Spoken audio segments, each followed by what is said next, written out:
ক্যান্সারে আক্রান্ত ইরানের রাজা মোহাম্মদ রেজা শাহকে ১৯৭৯ সালে ক্ষমতাচ্যুত করে ইসলামী শাসনতন্ত্র কায়েমের ৪৭ বছর পর এক কঠিন চ্যালেঞ্জের মুখে এসে দাঁড়িয়েছে ইরান। কারণ সর্বোচ্চ নেতা আয়াতুল্লাহ আলী খামেনির শাসক গোষ্ঠীকে একই সাথে লড়তে হচ্ছে নিজ দেশের জনগণ ও শত্রু দেশ যুক্তরাষ্ট্র ও ইসরায়েলের বিরুদ্ধে। এর আগে ২০২২ ও ২০২৩ সালে ৬ মাসেরও বেশি সময় ধরে আন্দোলন চলে ইরানে।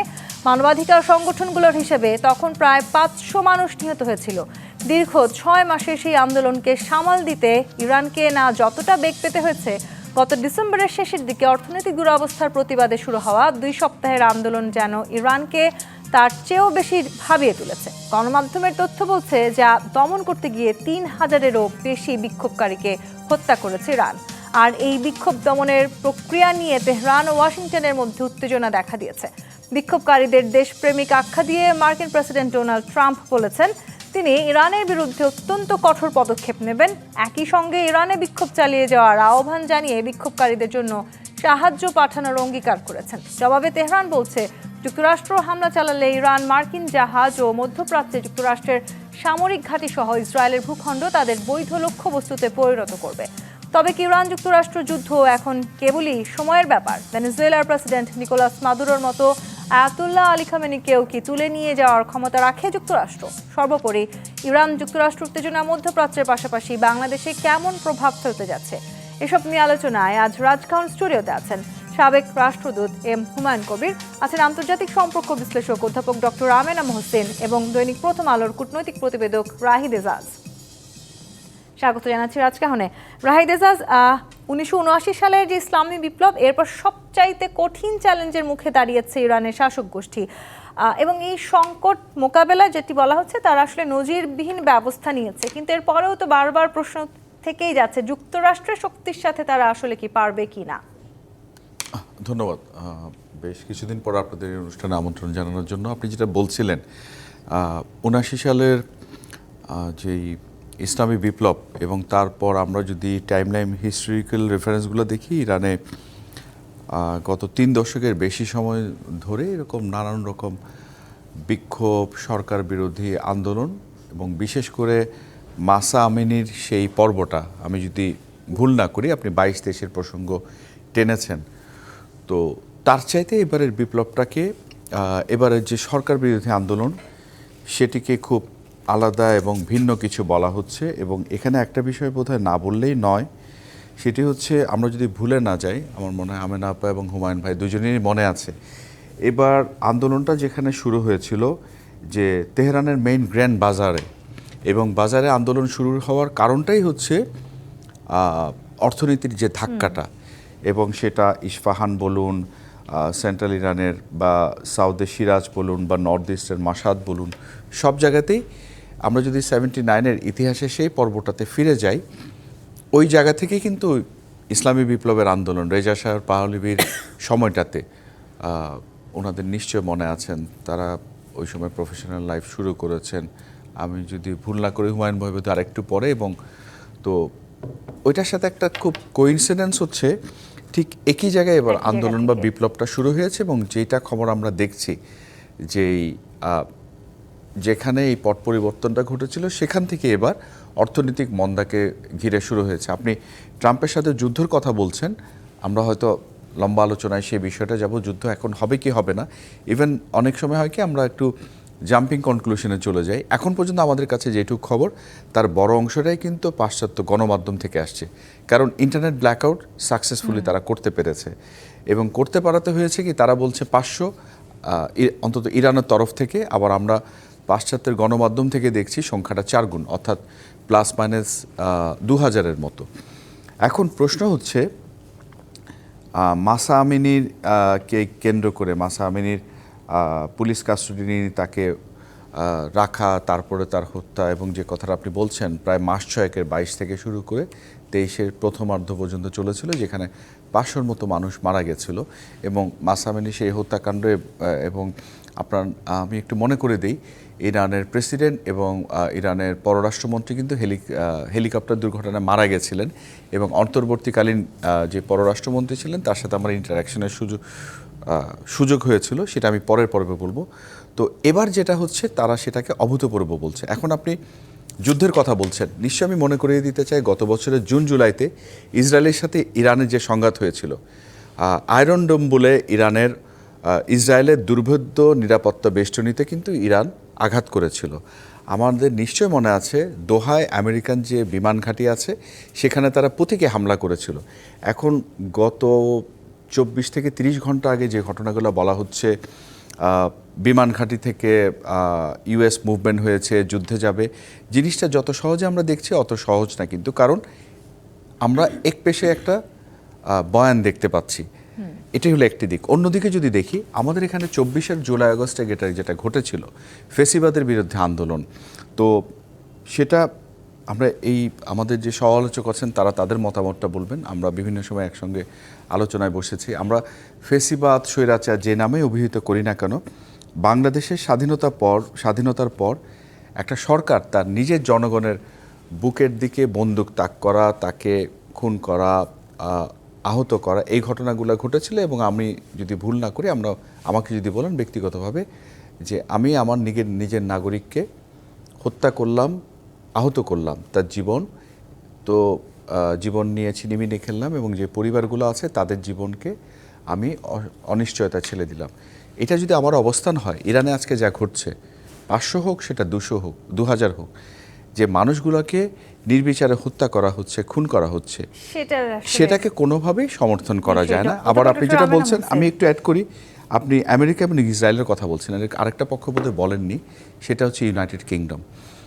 তো ইরানকে কিন্তু অনেকগুলো পক্ষের সাথে লড়াই করতে হচ্ছে, এবং আমাদের বোধহয় ভুলে যাওয়া চলবে না, 6 মাস আগে ইসরায়েলের সাথে যে ভয়ানক লড়াই বলেন, আন্দোলন বলেন, সংগ্রাম বলেন করে কিন্তু সে টিকে ছিল। এখন এটি কোন দিকে যাবে, যে এখন আসলে ইরান কতখানি টিকে থাকতে পারবে, সেটা একটি বড় প্রশ্ন হয়ে যাচ্ছে। সেটা একটি বড় প্রশ্ন।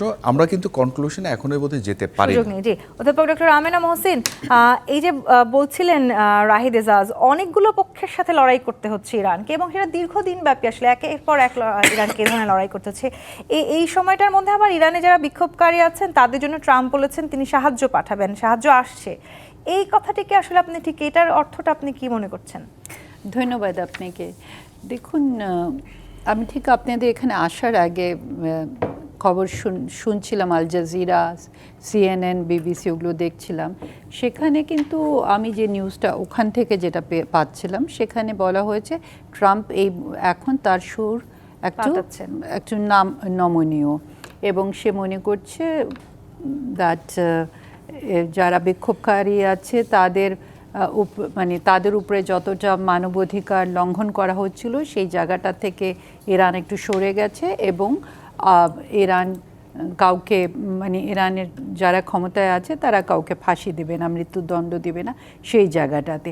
এখন দেখেন, এইখানে আমরা যে ব্যাপারটা দেখছি, এটা না খুবই, যেটা রাহিদ খুব রাইটলি পয়েন্ট আউট করেছিল, যে জিনিসটা খুবই একটা আনসার্টেন এবং আনপ্রেডিক্টেবল একটা অবস্থায় আছে। বাট এই মুহূর্তে আমি মনে করি না that it would be an all out war, কারণ ইরানকে কিন্তু আন্ডার এস্টিমেট আমরা করতে পারি না। ইরানের দেখেন, এর আগেও আমরা দেখেছি, আমরা 2025 সালেও দেখেছি যে ইসরায়েল যখন অ্যাটাক করেছিল, এবং সেই সময় মার্কিন যুক্তরাষ্ট্রের যে সাপোর্টটা পেয়েছিল, সেই জায়গাটা ইরান, আমরা এমনি বলি যে আমরা বলি ওয়েস্টফেলিয়ান স্টেট, জাতিরাষ্ট্র, যে নামেই আখ্যা দিয়ে না কেন, ইরান কিন্তু একটা ভিন্ন ধরনের রাষ্ট্র। It's a civilisational state. এটা একটা বিরাট সভ্যতা আছে, একটা বিরাট তার ঐতিহ্য আছে। এবং শুধু তা না, ইরানের যেটা রেভলিউশনারি আর্মি আছে, সেটাও কিন্তু ভীষণভাবে একটা স্ট্রং আর্মি। এবং 2025 সালে B-52 B-52 বম্বিং হওয়ার পরেও কিন্তু ইরানের যে নিউক্লিয়ার আর্সেনাল সেটাকে তারা শেষ করতে পারেনি। এবং ইরান আন্তর্জাতিক যে আইনগুলো আছে, ইরানের অভ্যন্তরীণ ব্যবস্থা কি সেটা নিয়ে আমি তর্কে যাচ্ছি না। আন্তর্জাতিক যে আইনগুলো আছে সেইগুলোর কিন্তু ইরান কোথাও যেটা ধরেন নিউক্লিয়ার নন প্রলিফারেশন ট্রিটি এগুলো ধরেন এখানে কিন্তু সে লঙ্ঘন করেনি। এবং ইরান খুব স্পষ্ট জাতিসংঘের মানে নিয়ে যাওয়ার কথা বলেছে এবং এইটাও হুমকি দিয়েছে যদি ইরানকে অ্যাটাক করা হয় তাহলে ইরান তার আশেপাশে ধরেন সৌদি আরব বলেন, এখানে ইউএই বলেন, টার্কি বলেন, সেখানে সামরিক ঘাঁটিতে হ্যাঁ ওখানে সে অ্যাটাক করবে।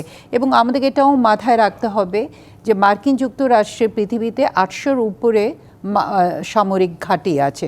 সো ইটস নট যে ভেনেজুয়েলার মতো যে আপনি একজনকে উঠায় নিয়ে আসলেন একটা চুক্তি সই করে আবার আপনি ফেরত পাঠিয়ে দিলেন, একটা পাপেট গভর্নমেন্ট বসিয়ে দিলেন, সেই জায়গাটাতে সেটা কিন্তু ইরান না। Iran, we can not equate Iran with Venezuela or any other puppet state. এখানে ধরেন আশেপাশে মিডল ইস্টার্ন যে মুসলিম রাষ্ট্রগুলো আছে, আমি কাউকে পাপেট স্টেট বলছি না, কিন্তু আমি বলছি তারা যেভাবে নির্ভরশীল মার্কিন যুক্তরাষ্ট্রের উপরে তাদের নিরাপত্তার জন্য।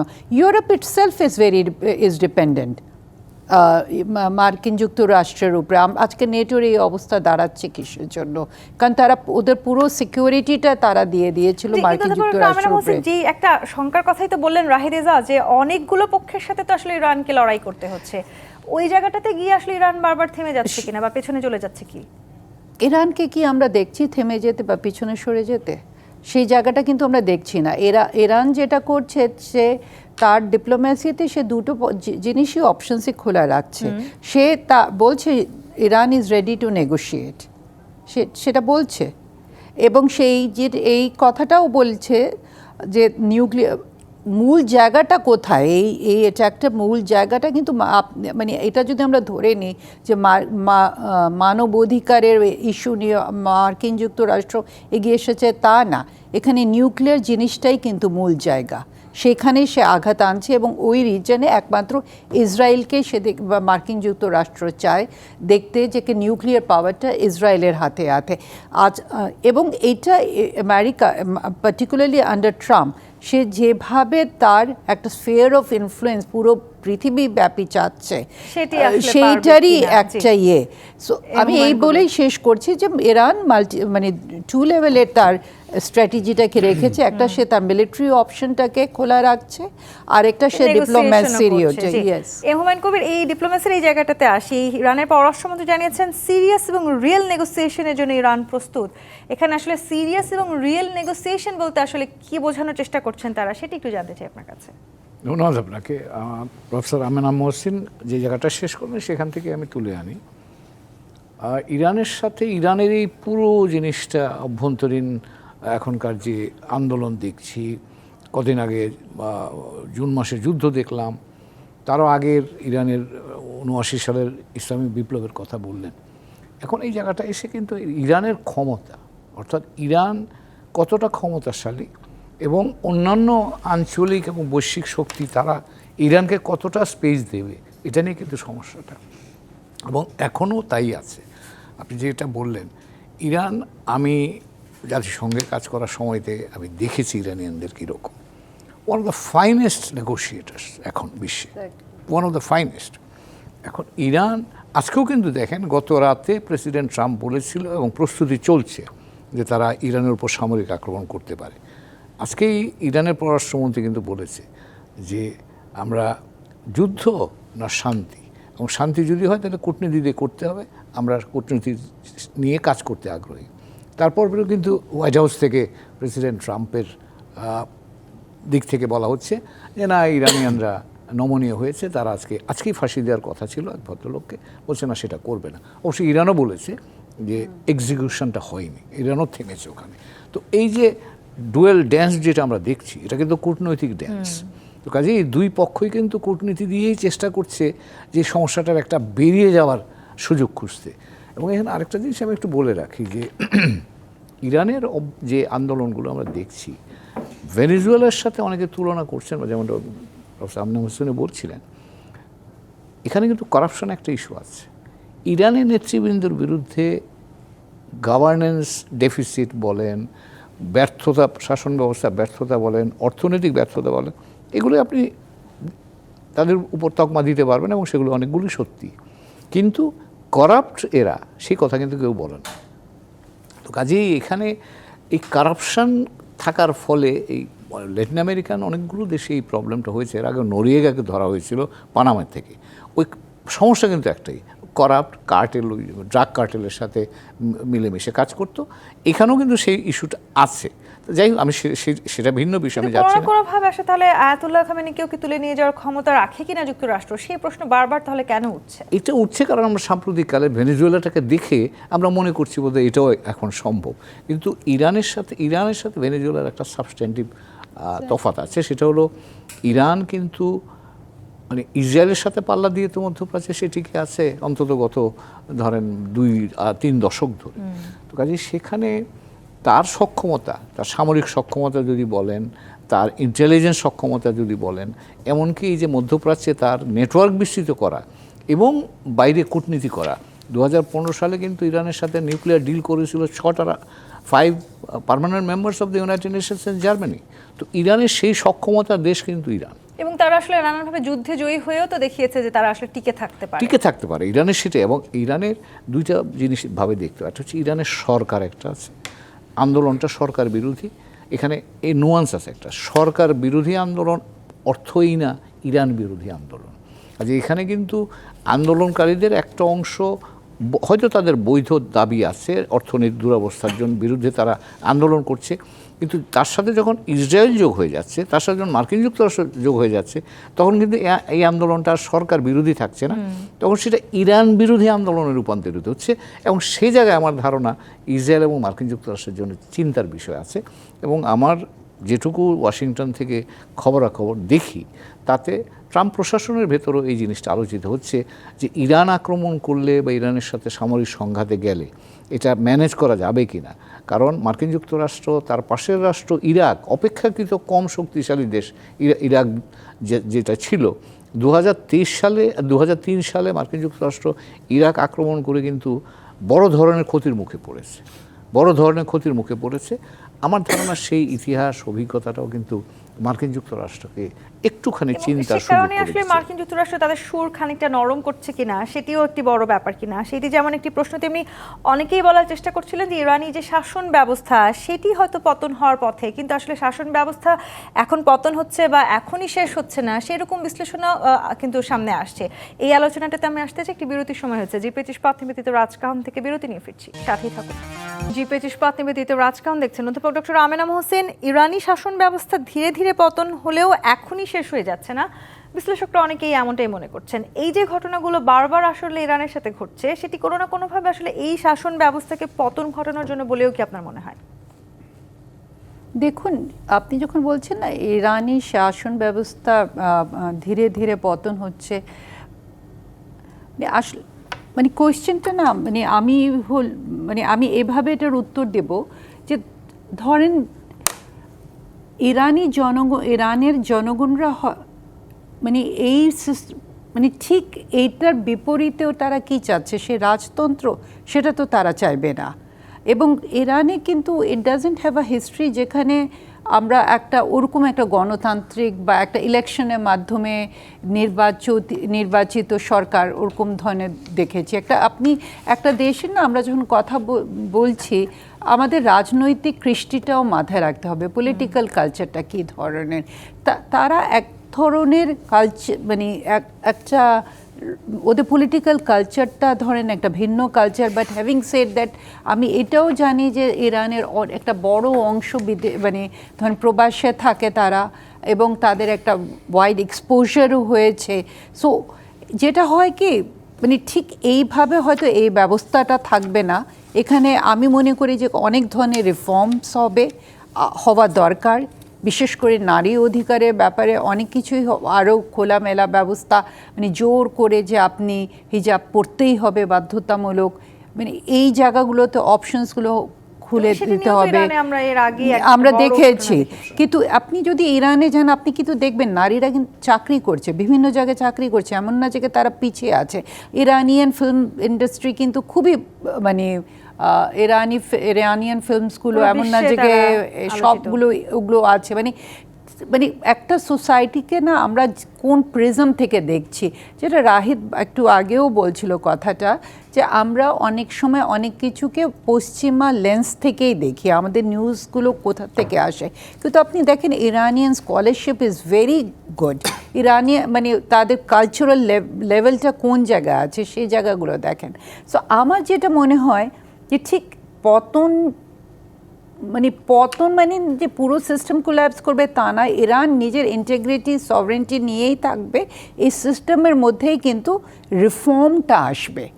এবং সেখানে ধরেন এখন যে ব্যবস্থাটা আছে সেটা আরও, যেরকম ধরেন আমি একটা উদাহরণ হিসাবে বলছি, আমরা ব্রেকের সময় যেটা বলছিলাম যে বলা হচ্ছিল যে আজকের মধ্যেই একজনের ফাঁসি হয়ে যাবে, কিন্তু আমরা শুনতে পারলাম যে সেটা হয়নি। সো এই যে নেগোসিয়েশনস, ইরানও তো এবং হুমায়ুন ভাই এই কথাটাও বলছিলেন that they are one of the finest negotiators, মানে ওনার যেহেতু অভিজ্ঞতাটা আছে, কিন্তু আমরা তো একাডেমিক লেভেলে ডিল করি না। সেখানে কিন্তু আমরা দেখি ইরানিয়ান স্কলার্সরা কিন্তু খুবই তুখোড় স্কলার্স, এবং এমন না যে তাদের মধ্যে অল্টারনেটিভ চিন্তাধারা নেই কিংবা তারা কনজারভেটিভ, তা না, তাদের মধ্যে কিন্তু ফাইনেস্ট স্কলার্স, মানে ইরানের, আমি তার জন্য বলছি ইরানের সিভিলাইজেশনটাকে তো আমরা কোনোভাবেই খাটো করে দেখতে পারবো না। এবং সেই জায়গাটা ইরান কিন্তু মার্কিন যুক্তরাষ্ট্র বা পশ্চিমা বিশ্বের যে ব্যবস্থা ছিল সেটাকে ডাইরেক্টলি একটা থ্রেট হিসাবে, সে কারণেই আসলে এই যুক্তরাষ্ট্র এবং ইরানের যে পাল্টাপাল্টি হুমকির পরেই আসলে সুর নমনীয় করতে বাধ্য হলেন কি না মার্কিন president Donald Trump. Rahid Ejaz, মার্কিন প্রেসিডেন্ট যখন সুর নমনীয় করতে যদি আমরা ধরে নিই তিনি বাধ্য হয়েছেন, সেই একই সময়ে আবার রাজনৈতিক পট পরিবর্তনের জন্য ইরানিরা ভয়াবহ মূল্য দিতেও প্রস্তুত, সেরকম প্রমাণও মিলছে, এবং অধিকাংশ মানুষ ধর্মভিত্তিক শাসন ব্যবস্থা আর চায় না, সেই রকম অভিজ্ঞতার কথা উঠে আসে নানান জরিপে। সেটি নিয়ে আসলে আপনার কি বলার আছে? দেখুন, একটা বিষয় বলে, আপনি তো আপনি যেটা বলছিলেন 79-এর চেঞ্জের কথা বলছি, তো আমরা রাজতন্ত্রের পতন ঘটলো, ইসলামী বিপ্লব এলো, এবং এই যে খামেনির যে শাসন, এবং আমি যদি Spanish political theorist Juan Jose লুইসের কথা মনে করিয়ে দিই, আমাদের নিশ্চয় মনে থাকার কথা, উনি ইরানকে প্রাইমারিলি সর্ট অফ অথরিটেরিয়ানিজম এবং টোটালিটিয়ানিজমের সাথে তুলনা করছেন, যে আপনি রাজতন্ত্রের পতন হলো ঠিকই, কিন্তু 79-র পর ইরান যেভাবে চলছে সেটিও কিন্তু একটা অথরিটেরিয়ান রেজিম বটে। এবং আমাদের নিশ্চয় মনে থাকার কথা 2024-এ হেলিকপ্টার দুর্ঘটনায় প্রেসিডেন্ট রাইসির যে মৃত্যু, এবং সাথে তার ফরেন মিনিস্টার মারা গেলেন, এবং এরকম এইজিং একটা চপার নিয়ে দুটো হেলিকপ্টার ফিরল, তারা ফিরতে পারলেন না। আজও কিন্তু আমাদের কাছে কোনো প্রামাণিক দলিল নেই যে সেটি কি যান্ত্রিক ত্রুটিতে মারা গেছেন নাকি কোনো স্যাবোটেজ। রাইসিকে ধরা হতো খামেনির one of the serious contender হিসেবে, এবং এটাও বলা হয় অনেকটা কমিউনিস্ট সিস্টেমের মতো উপর থেকে চাপিয়ে দেওয়া। তো এবারের আন্দোলনটাকে পতন ঘটবে না, হবে না, সেটি নিয়ে আপনি প্রশ্ন করছেন, আমার সহ আলোচকরা বলছেন, এবং ট্রাম্পও যত হাকডাক দিচ্ছিলেন গত 24 ঘন্টা 48 ঘন্টা দেখলাম, ইভেনকে কত রাতেও যখন আমি 2টা-2:30 পর্যন্ত দেখছিলাম, যেই আল ওবায়দ বেস থেকে মোবিলাইজেশনের কথা বলছে, ক্যারাবিয়ান থেকে মোবিলাইজেশনের কথা বলছে, ট্রাম্পের এই স্টাইলটার সাথে আপনি জুন জুলাইয়ের সাথে মিলিয়ে দেখুন, তখনও কিন্তু ঘটেছিল। কাজেই একটা পরিবর্তন তো আসতে বাধ্যই। যেমন ধরেন ইন্টারনেট শাটডাউনের মাধ্যমে যেটা হলো, তারা সাকসেসফুলি সেটা ট্র্যাক করলো, ইন্টারনেট শাটডাউন করলো, শাটডাউন করার ফলে আমাদের কিন্তু পাশ্চাত্যের গণমাধ্যম যে খবরটা দিচ্ছে সেটি 2000, আমরা সেটাকেই ধরে নিচ্ছি, কারণ আমাদের দেশেও কিন্তু 24-এ তাই ঘটেছিল। এই ব্ল্যাক আউট, শাটডাউন, এই সময় কিন্তু, অর্থাৎ এটা আন্ডার এস্টিমেট করার জন্য সবসময় স্টাবলিশমেন্ট এই কাজটা করে। এখন প্রশ্ন হচ্ছে 22 দেশের যে ঘটনা মাহসা আমিনির সেই হিজাবকে নিয়ে, সেটা কিন্তু একটা আই ওপেনার। যেটা আমি বলছিলাম 24-এ তার ফরেন মিনিস্টার মারা যাওয়ার পর যিনি অন্তর্বর্তীকালীন পররাষ্ট্রমন্ত্রী হয়েছিলেন, 22শে ডিসেম্বরে তার সঙ্গে ঢাকায় একটা ইন্টারভিউতে আমার দেখা হয়েছিল।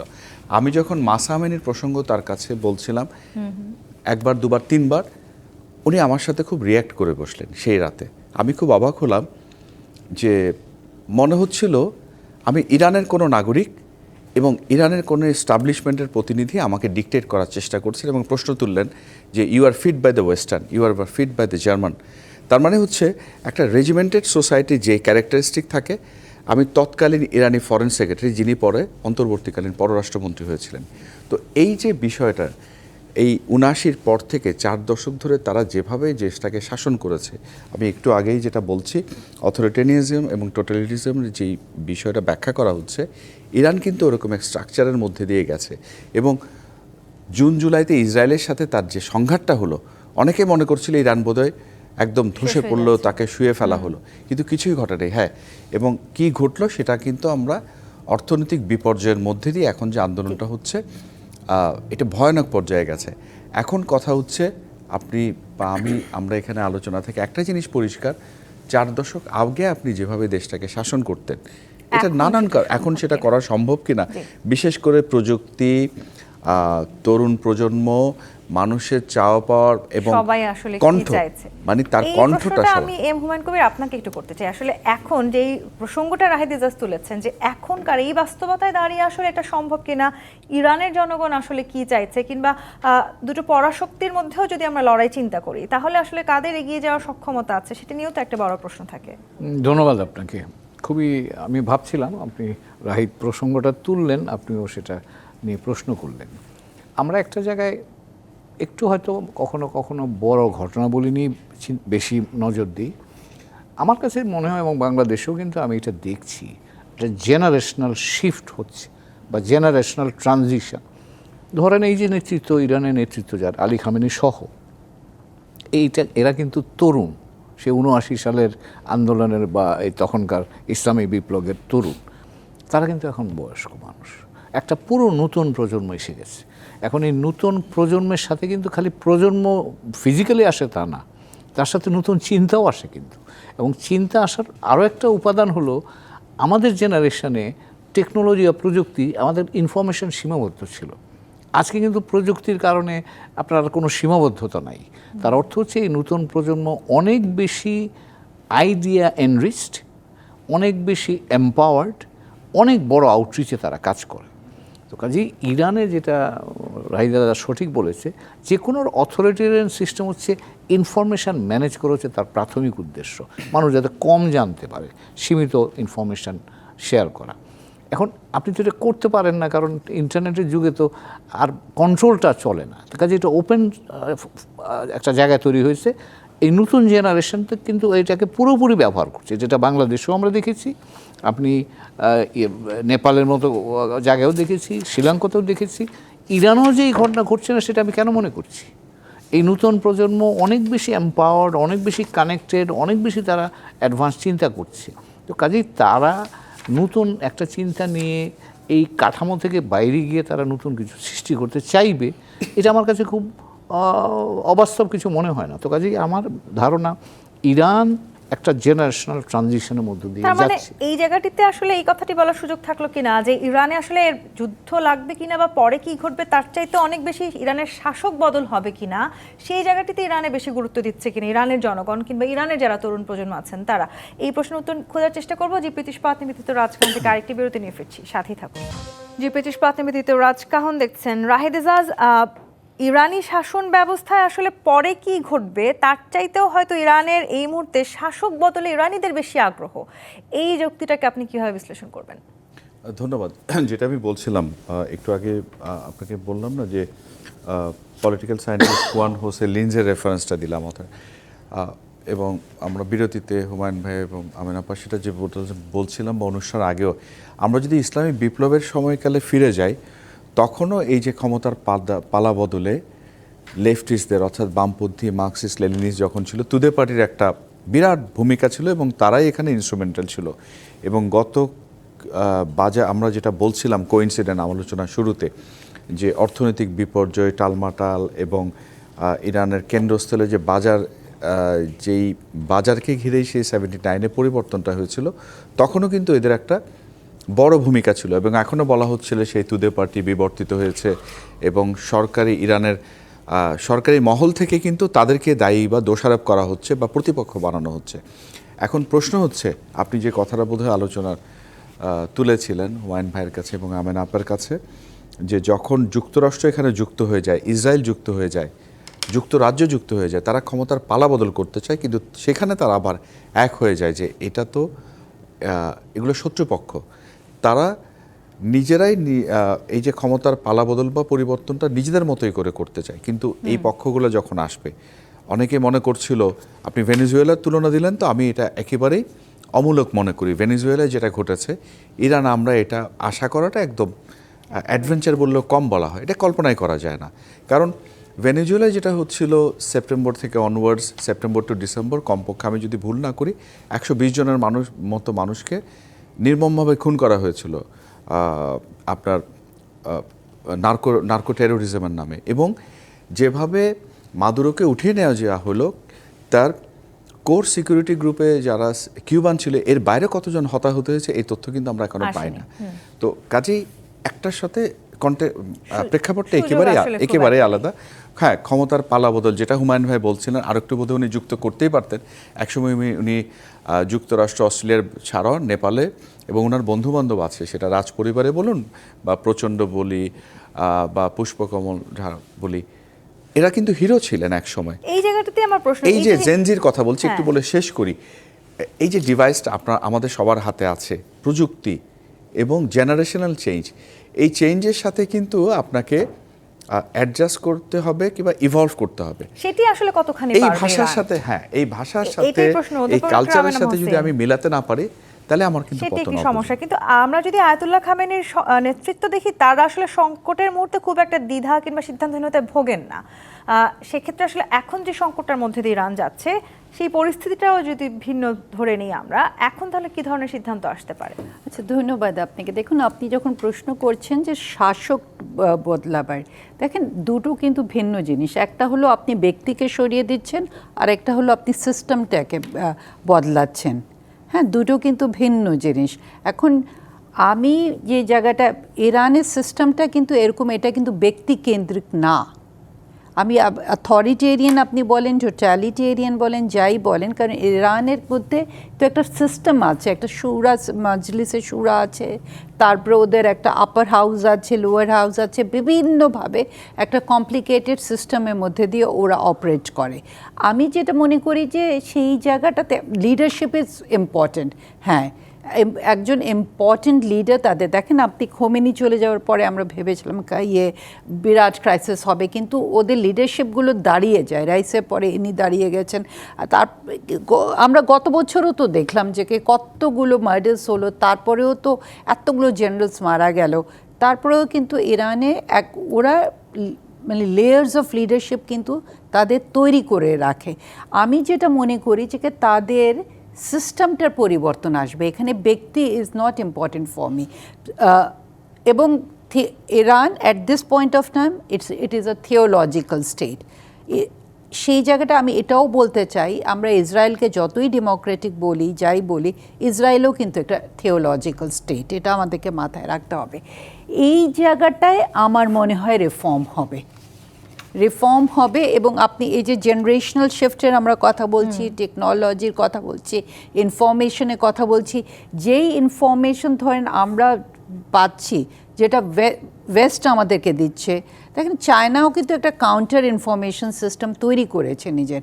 আমার মনে হয় ইরানেরও সেই ক্যাপাসিটি সে অ্যাকোয়ার করছে, যেখানে সে তার নিজস্ব একটা সিস্টেম বা একটা ইনফরমেশন সিস্টেম সে তৈরি করবে। আদারওয়াইজ ভেতরে একটা বড় পরিবর্তন আনার চেষ্টা করছে নিজের ভেতরে, এবং সেটাই হওয়া উচিত, রাদার দেন বাইরে থেকে এটা একজন ইম্পোজ করে দিল।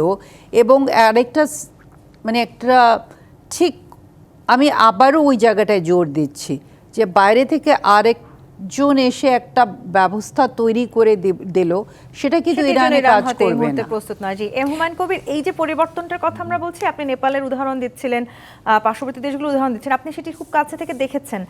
সেই পরিবর্তন এবং ইরানে এখন যাওয়া হচ্ছে, সেখানে অনেকেই বলার চেষ্টা করছেন ইরানে হয়তো আরেকটি বিপ্লব হবে না, আপনিও কি তাই মনে করেন? ইয়েস নো বলাটা কঠিন, কিন্তু আমি একটু ব্যাখ্যা করি। ইরানে 79-এ যখন ইসলামিক বিপ্লব হলো, তখন কিন্তু ইরানের এই বিপ্লবটা ইরানের এই বর্তমান শাসক গোষ্ঠীকে একটা বৈধতা দিয়েছে। এবং এই বৈধতা কিন্তু কোনো স্ট্যাটিক বিষয় না, এটা ইভলভ করে। কারণ আপনি সামনে যাচ্ছেন, দক্ষতা, কাজ, এর মাধ্যমে মানুষের মন জয় করে করে আপনি এগিয়ে যান। তো ইরান যে স্ট্র্যাটেজিটা নিয়েছিল, 80 সালে কিন্তু ইরান আক্রমণ করে, 88 সাল পর্যন্ত 8 বছর যুদ্ধ চলে, এবং 8 বছর যুদ্ধের পরে আপনি মার্কিন যুক্তরাষ্ট্র ইরাক আক্রমণ করলো 2003 সালে গিয়ে। এই পুরো সময়টাতে ইরান তার জনগণকে বুঝিয়েছে যে বাইরে যুদ্ধ চলছে, আমরা তোমাদেরকে এই ইসলামিক যে শাসন ব্যবস্থা আছে এর মধ্য দিয়ে তোমাদেরকে আমরা নিরাপত্তা দিচ্ছি এবং আমরা রাষ্ট্র হিসেবে তোমাদেরকে সুরক্ষা দেব। এবং এই সুরক্ষার সূত্র ধরে দেখেন, ইরানিয়ানরা মার্কিন যুক্তরাষ্ট্র ইরাক আক্রমণের পরে যখন মার্কিন যুক্তরাষ্ট্র অবস্থা খারাপ, তখন কিন্তু তারা তাদের সুরক্ষা বলয়টাকে বাইরে নিয়ে গেছে। পুরো মধ্যপ্রাচ্যে ইসরায়েলকে ধরে তারা কিন্তু হিজবুল্লাহ, হামাস, ইয়েমেন, বিভিন্ন হুতি এরকম নেটওয়ার্কগুলো তৈরি করেছিল। এখনকার নতুন বাস্তবতা যেটা হচ্ছে, এই এক্সটার্নাল নেটওয়ার্কটা ভেঙে গেছে। কিন্তু ইসরায়েলের আক্রমণের পরে এই হামাস কী বলে আপনার এই যে হামাসের সাথে ইসরায়েলের যুদ্ধের পরে তাদের সবগুলো, হিজবুল্লাহ ভেঙে গেছে, এখন ইয়েমেনে হুতিরাও আক্রমণের মুখে আছে, অন্যান্য নেটওয়ার্কগুলো নষ্ট হয়ে গেছে। এখন কিন্তু ইরানের জনগণের কাছে এই প্রশ্নটা আসছে যে তোমরা তো এতদিন আমাদের নিরাপত্তা দেওয়ার কথা বলছো, এখন তো আর দেখছি আমাদের এই নেটওয়ার্কগুলো ভেঙে যাচ্ছে, ইসরায়েল এসে আমার ঘরে আক্রমণ করছে, মার্কিন যুক্তরাষ্ট্র বোমা মারছে, তো তোমরা নিরাপত্তা আমাদের কোথায় দিতে পারলে? তো কাজে বৈধতার একটা সংকট কিন্তু এখন তৈরি হয়েছে, এবং এই সংকটটাই প্রকাশিত হচ্ছে অর্থনৈতিক অবস্থার মধ্য দিয়ে। এখন ইরানের এই বাস্তবতায় ইরানের শাসন ব্যবস্থাকে পরিবর্তন করতেই হবে, কারণ নতুন বাস্তবতায় আর পুরনো ব্যবস্থা, পুরনো বক্তব্য, পুরনো বৈধতা কিন্তু আর টিকিয়ে রাখা যাচ্ছে না। এই যে পরিবর্তনটা হতে যাচ্ছে, সেখানে আসলে যুক্তরাষ্ট্র কতখানি ডোমিনেট করতে পারবে ইরানকে? যুক্তরাষ্ট্র যেটা করতে পারে যেটা কিছুটা ইঙ্গিত জুন মাসে ইসরায়েল ইরান যুদ্ধের আগ মুহূর্তে পাওয়া গেছে, মার্কিন যুক্তরাষ্ট্র চাচ্ছে ইরান নিউক্লিয়ার তার প্রক্রিয়া থেকে অথবা নিউক্লিয়ার বা পারমাণবিক অস্ত্র উৎপাদন থেকে সরে আসুক। যদি এই জায়গাটায় ইরান কম্প্রোমাইজ করতে রাজি থাকে, তাহলে মার্কিন যুক্তরাষ্ট্রের সাথে তার কম্প্রোমাইজের জায়গা আছে, কূটনীতির জায়গা আছে, এবং সেখানে পরিবর্তনে ইরান যদি চায় অভ্যন্তরীণ পরিবর্তন, মার্কিন যুক্তরাষ্ট্র তাকে ইতিবাচকভাবে সাহায্য করবে। এমনকি ইসরায়েলের পক্ষেও তখন মার্কিন যুক্তরাষ্ট্র ইসরায়েলকে একটা নিউট্রাল জায়গা রাখতে। ধন্যবাদ হুমায়ুন কবির, অধ্যাপক ডক্টর আমেনা মহসিন, রাহিদ এজাজ আজকে রাজকাহনে আমাদেরকে সময় দেওয়ার জন্য। দর্শক, আজকের মতো বিদায় নিচ্ছি জি25 নিবেদিত রাজকাহন থেকে। ফিরবো আগামী রবিবার রাত 10টায় নতুন রাজকাহন নিয়ে। ডিবিসির সঙ্গেই থাকুন।